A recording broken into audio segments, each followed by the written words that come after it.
குருக்கள் விண்ணகம் செல்வார்களா? ஒரு நகைச்சுவையோ நிகழ்வு சொல்லுவாங்கங்க. ஒரு பங்குல இருந்த பங்கு தந்தை இறந்து போனார். அந்த பங்குல இருந்து ஒரு பஸ் டிரைவராக, பேருந்து ஓட்டுநராக இருந்தவரும் இறந்து போனாராம். 2 பேரும் விண்ணக வாசல் முடி நின்னாங்களாம்.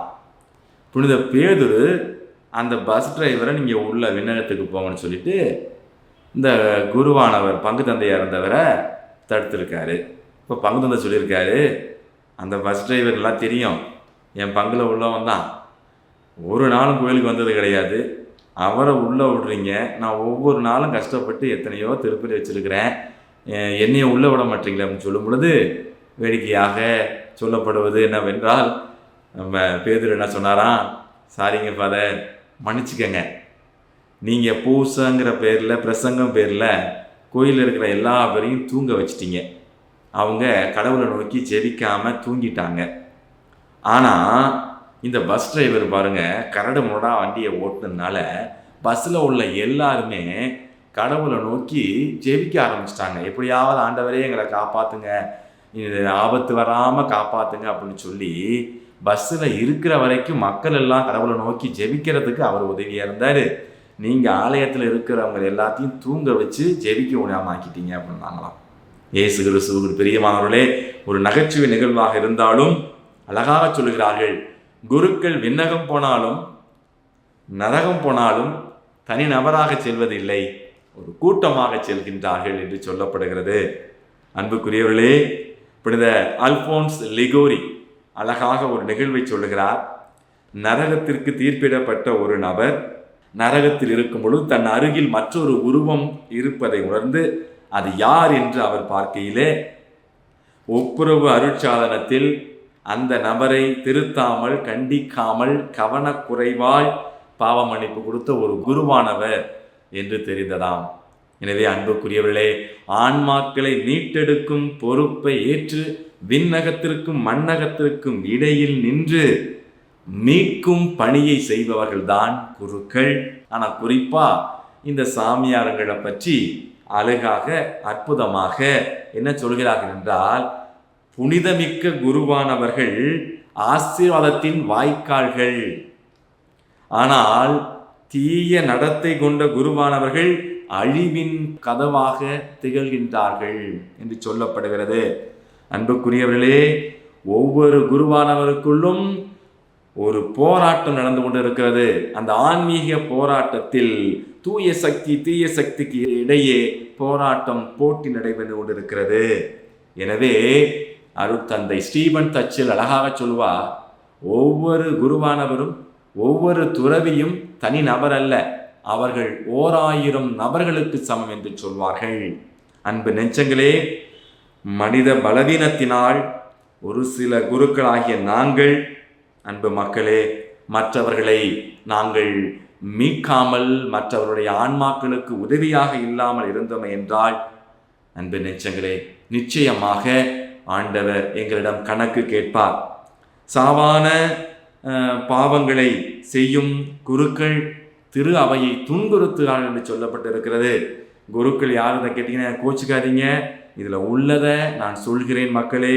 குருக்கள் தவறு செய்யும் பொழுது, குருக்கள் தவறும் பொழுது, குருக்கள் மனித பலவீனத்தால் பாவங்கள் செய்யும் பொழுது அல்லது தங்களது கடமைகளை செய்யாது இருக்கும் பொழுது நன்றாக புரிந்து கொள்ளுங்கள், நீங்கள் குருக்களை வெறுக்கும் பொழுது, குருக்களை மரியாதை குறைவாக நடத்தும் பொழுது அழகை ஆர்ப்பரித்து கொண்டாடுகிறான்.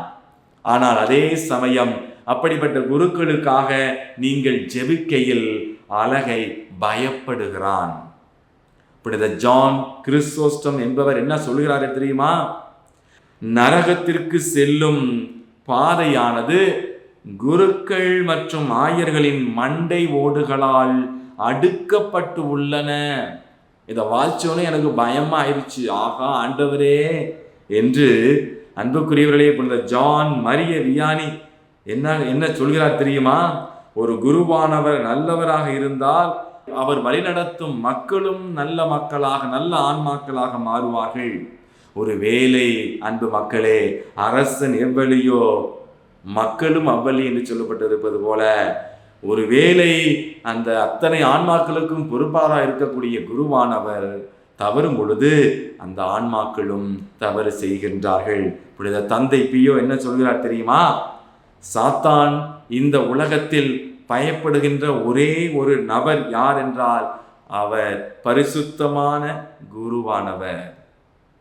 அன்பு நெஞ்சங்களே, சக்கரியா புத்தகத்திலே 13வது அதிகாரத்திலே 7வது வசனத்திலே சொல்லப்பட்டிருக்கிறது, ஆயனை வெட்டு, அப்போது ஆடுகள் சிதறடிக்கப்படும். சாத்தானுக்கு அழகைக்கு நல்லா தெரிஞ்சிருக்கு. இறை மக்களாகிய உங்களுக்கு வர்ற சோதனையை விட குருக்களாகி எங்களுக்கு வருகின்ற சோதனை அதிகம். ஏனென்றால் இந்த சாத்தானுக்கு தெரியும், முதல்ல அடிக்க வேண்டியது யார? ஆயனை. ஆயனை அடித்தால் ஆடுகள் சிதறிவிடும். எனவே அன்பு நெஞ்சங்களே, ஆயர்களாகிய எங்களுக்காக, குருக்களுக்காக நீங்கள் ஜெபிக்க வேண்டும். அடுத்தபடியாக எரேமியா புத்தகத்தில் 23வது அதிகாரம் 1 வசனத்திலே ஆண்டவர் கூறுவது, என் மேய்ச்சலுக்குட்பட்ட ஆடுகளை அழித்து சிதறடிக்கும் மேய்ப்பர்களுக்கு ஐயோ கேடு. தெரிந்தோ தெரியாமலோ மனித பலவீனத்தால் மந்தைகளாகிய இறை மக்களை தவறான வழியில் நடத்தும் ஆயர்களாக, குருக்களாக நாங்கள் மாறிவிடக்கூடாது. அன்பு நெஞ்சங்களே, சாத்தான் இவ்வளவு சோதனையை கொடுக்கும் பொழுது நீங்கள் அனைவரும் புரிந்து கொள்ள வேண்டியது, இந்த சாத்தானுடைய சூழ்ச்சியை நீங்கள் தவிடுபடியாக்க வேண்டுமென்றால் குருக்களுக்காக அதிகம் ஜெபிக்க வேண்டும். கடவுள் குருக்களுக்காக ஜெபிப்பதைத்தான் விரும்புகின்றார். அன்பு மக்களை, இன்றைய திரு அவைக்கு, நமது கத்தோலிக்க திருச்சபைக்கு பரிசுத்த வாழ்வு வாழும் புனித குருக்கள் தேவை என்பதை நீங்கள் உணர்ந்து உங்களது குடும்பத்திலிருந்து நல்ல புனிதமிக்க பிள்ளைகளை, உங்களது குழந்தைகளை குருக்களாக மாறுவதற்கு, உருவாகுவதற்கு நீங்கள் பயிற்சி கொடுங்கள். எனவே எதிர்காலத்தில் அன்பு மக்களே நன்றாக புரிந்து கொள்ளுங்கள், குருக்களின் தேவைகள் அதிகமாகிவிடும். அதுவும் பரிசுத்தமான பக்தி நினைத்திருக்கக்கூடிய குருக்களின் தேவை அதிகமாக இருக்கிறது என்பதை உணர்ந்து குருக்களுக்காக ஜெபிப்போம். குருக்களை தயவு செய்து நீங்கள் சாட வேண்டாம், குருக்களை தீர்ப்பிட வேண்டாம். மாறாக குருக்களுக்காகவும் அருட்சகோதரர்களுக்காகவும் நாம் ஒவ்வொரு நாளும் ஜெபிப்போம். இயேசுவுக்கே புகழ், இயேசுவுக்கே நன்றி. மரியே வாழ்க.